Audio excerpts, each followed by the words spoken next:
আসসালামু আলাইকুম। আজকে দেখব যে কিভাবে আমরা আমাদের স্মার্টফোনের মাধ্যমে বিকাশ অ্যাপস দিয়ে পোস্টপেড পল্লী বিদ্যুৎ বিল পরিশোধ করতে পারি। তবে মূল ভিডিওতে যাওয়ার আগে ছোট্ট একটি অনুরোধ, আপনারা যারা এখনও চ্যানেলটি সাবস্ক্রাইব করেননি প্লিজ চ্যানেলটি সাবস্ক্রাইব করে ভিডিওটি কন্টিনিউ করার অনুরোধ রইল।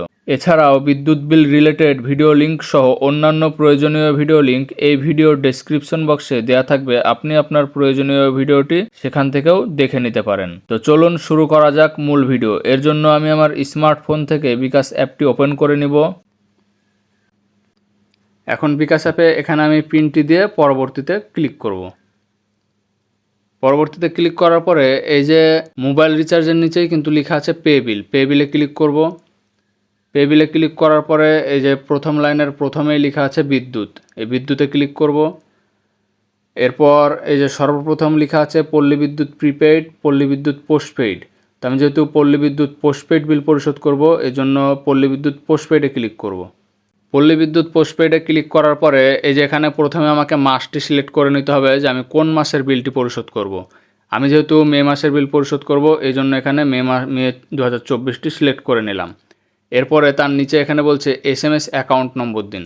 SMS অ্যাকাউন্ট নম্বর বলতে এই যে আপনাকে এই নাম্বারটি বসাতে হবে, গ্রাহক হিসাব নং, গ্রাহক অথবা হিসাব নং দুটাকে একই বোঝায়। আপনাকে এখানে এই হিসাব নংটি এখানে বসাতে হবে। তো আমি হিসাব নংটি এখানে দেখে দেখে বসিয়ে নিচ্ছি। তো SMS অ্যাকাউন্ট নম্বরটা আমি এখানে বসিয়ে নিয়েছি। এখন নিচে পে বিল করতে এগিয়ে যান, এখানে ক্লিক করব। এখানে ক্লিক করার পরে আমার বিলের অ্যামাউন্টটি শো করছে। এই যে বিলের অ্যামাউন্টটি এখানে ঠিকঠাক আছে কিনা আমাকে মিলিয়ে নিতে হবে।